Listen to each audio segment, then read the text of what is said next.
What's going on, guys? I'm back with a brand new suggestion box review for you guys. I just watched a movie called Swimming with Sharks, starring Kevin Spacey, Frank Whaley, and Michelle Forbes.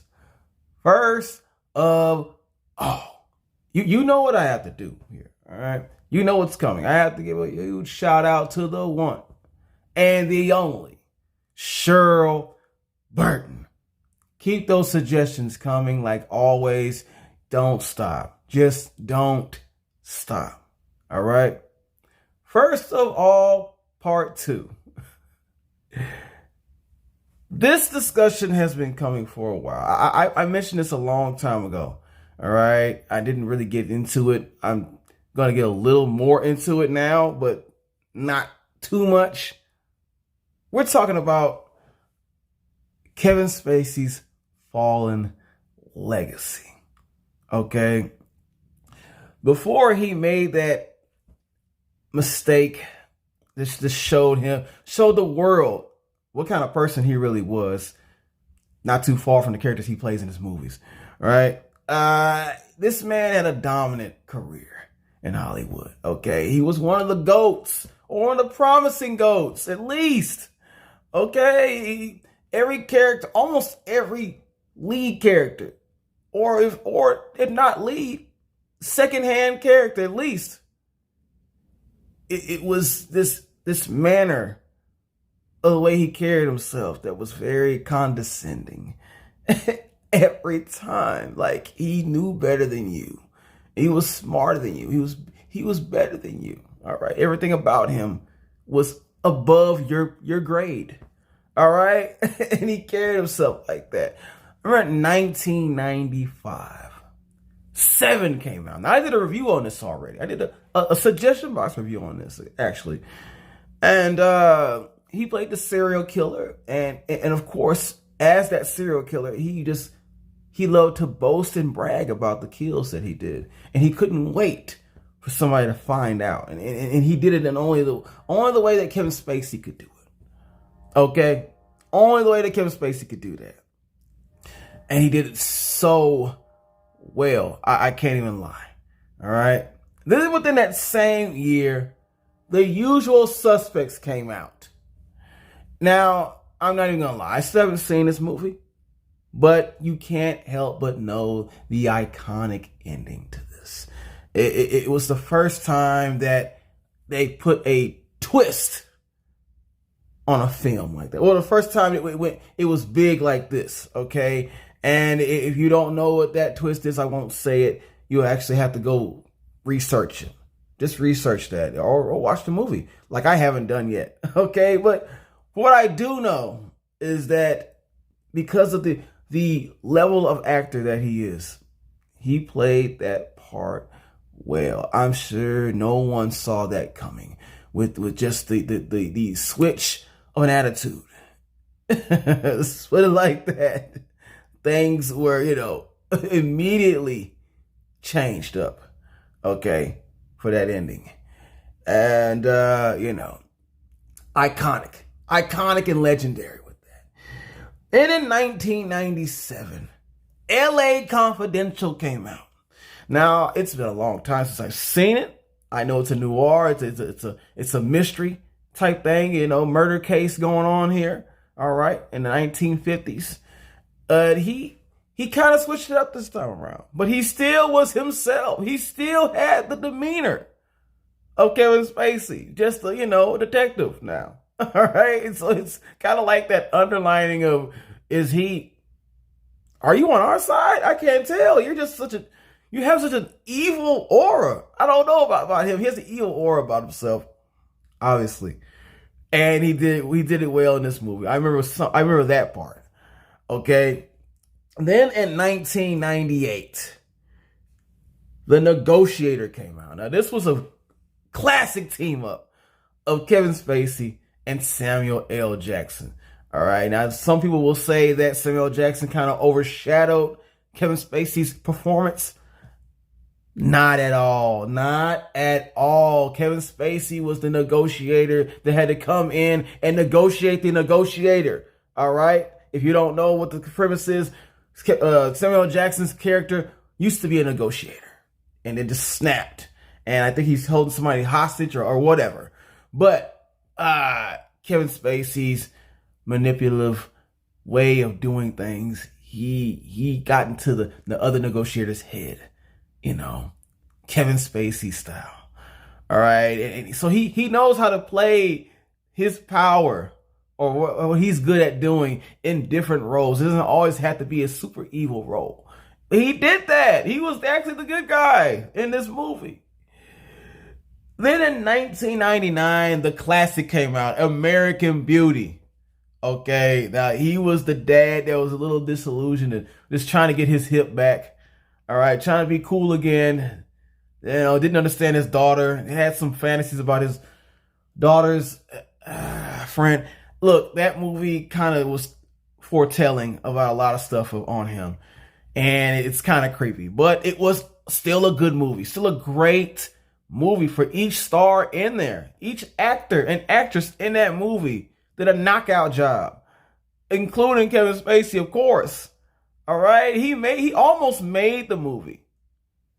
Besides another character, I'm not gonna mention, but yes, classic, another one. All right. Then in 2011, of course, Horrible Bosses came out. Now this just fit Kevin Spacey to a T easily. All right, there was no need in trying to even convince. He is that boss. He is that boss. Hands down. All right. I don't even think he had to act in this movie. He wasn't even acting. He was just being himself. Okay. Just so demented. He's so demented as an actor. All right. And also in 2014 with Horrible Bosses 2, with his short little role in that, still the same guy. Nothing changed. You know, he didn't have to change up much. All right. In 2017, last but not least, Baby Driver came out. Now, if you don't know about this one, there's also a twist in this one, including Kevin Spacey. So I guess they had to bring it back from his Usual Suspect days, right? You know, but you could almost see something coming. It's just the way that Kevin Spacey presented himself in this movie. You don't know what to think about me. Let's put it like that. If you haven't seen this movie, I'm not going to spoil anything. You just don't know what to think about his character. All right? Let's just put it like that. And now we have Swimming with Sharks, which came before any of these movies, actually. And my question is, will this be another classic on the board? We're about to find out. Let's go. Swimming with Sharks, for those who don't know, for those who are not aware, well, this came out in 1994. A lot of you weren't even born yet. All right. And I was way born, but I just had no idea this movie existed. Honestly, I did not know. So I'm putting myself in that box too. I get penalized as well as y'all. Don't worry. Don't worry. Swimming with Sharks. Pretty much about this man named Guy. Creative names, right? Creative names. Guy, who's trying to get into the film business. You know, he's a writer, and so he has to make his way up there somehow. So he gets into this movie company, this film company, under the workings of the character played by Kevin Spacey, known as Buddy Ackerman. All right, this guy he's one of your typical hard ass bosses. All right, he's cruel, he's mean, he yells out insults to his workers for no reason. He torments his workers all the time just to see how much pain you can take. And Guy is definitely not used to any of this. He's not ready. All right, and he slowly is broken down within his character to snap and kidnap this man. And if you watch the movie, you'll see further why, with the further details why he does all of this. All right, and that's the premise of the movie. Positives. Kevin Spacey played the horrible boss in this before Horrible Bosses even came out. All right. This was the blueprint. All right. This is the blueprint of what they wanted when they asked him to come on the set for Horrible Bosses. I can imagine, because he was just the worst. He was the worst. And this man could yell at Guy and insult him for no reason, just for the fun of it, and then just quickly snap back to happy. Because he did it in one scene. He yelled at Guy, and just when he turned around the corner, he came to the female employee, or whatever her name was, Dawn, and he was just flirting. He went from yelling to flirting just that quick. That is acting chops at its best. Okay, he made me upset. He upset at me. He made me frustrated. All right, when you can piss somebody off who's watching this, you've done a good job. Okay, he reminds you of all the bosses you might have had that were just this outrageous. Okay, with the yelling and the throwing objects at Guy. We'll get into that a little later. Throwing objects at your employee. That's uncalled for, man. And he did it with such ease, like he's supposed to do it. Like that's within the job description, to get things thrown at you when you don't do your job. All right. Another positive. The journey to Guy's breakdown.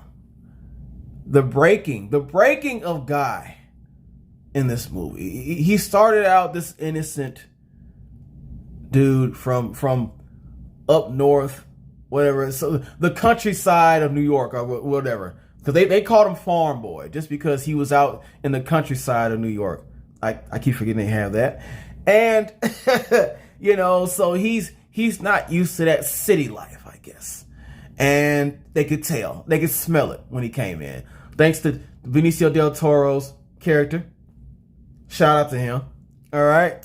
He's in there for a couple of minutes. And he caught it right off the bat. He's like, man, okay, Farm Boy. I'm gonna break you down. I'm gonna show you the ropes around here. And the guy wasn't even catching on then. But the important thing is that further down the line, the more that the boss would torment him, the more you could see that he was becoming someone else. His brain was shattering slowly. All right, and you could see what was leading up. You could see clearly what was leading up to that kidnapping. All right, you could understand the beginning of the movie, which I'm not going to mention, and everything about it. It was right there. It was right there in front of you.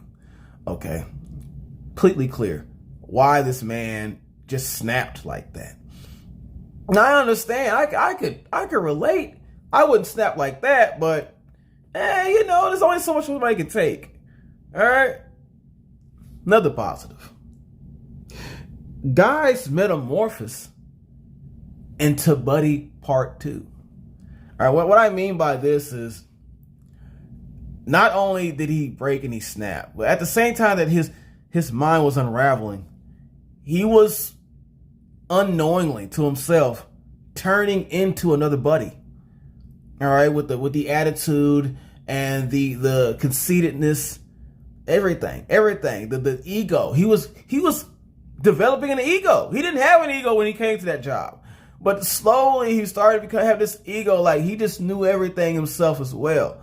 All right, but just still had that boss above his head.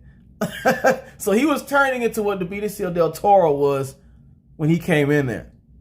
All right, and you could see that. You can clearly see that from the beginning of the movie. You could see that his whole style changed. His hair was different. The way he dressed, completely different. Of course, he's getting money now, but he's not the same guy. He's not the same guy.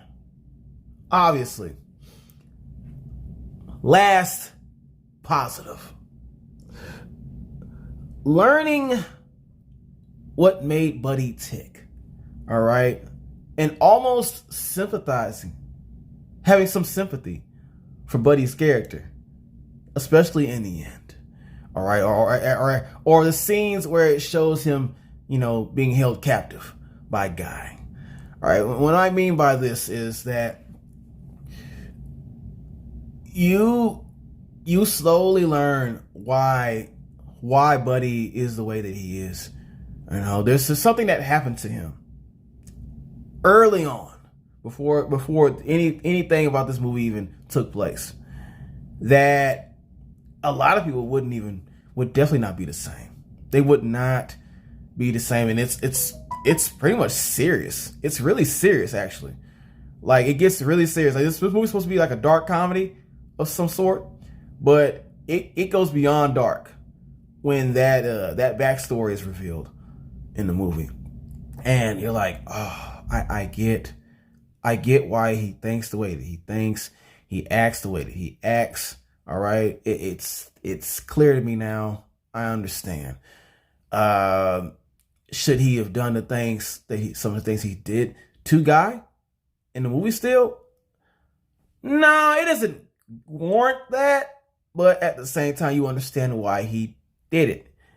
Then there's a point in the movie where you start to feel a little bad for Buddy. Not all the way bad, but I felt kind of like, oh man, I understand what he's trying to lay down here. He was trying to talk some sense into Guy, or just get in the guy's head.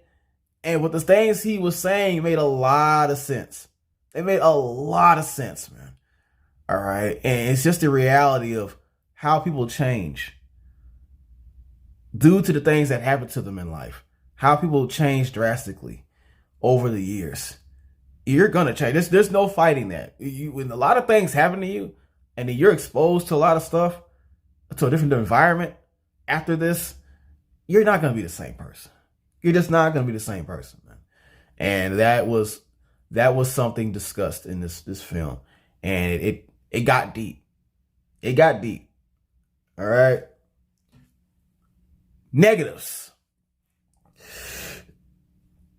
I do not like how weak Guy as a character was.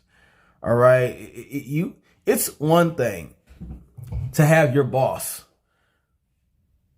constantly throw insults at you all day. It's one thing. Okay. That's one thing. And that shouldn't even be tolerated. But for him to throw physical objects at you?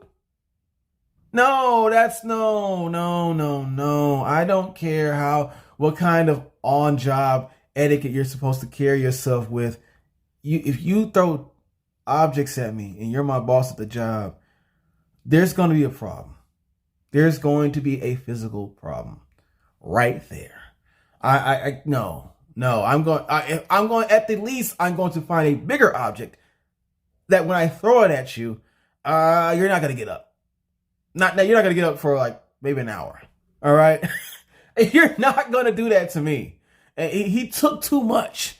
I don't care what farm boy you came from, what small town you came from. You don't take that. You don't take all that abuse. That's crazy. People around the office just act like they didn't even see that. They didn't see any of that. That's insane. That's insane. Not tolerable at all. Intolerable. All right. I wouldn't tolerate that for the slightest second. Another negative.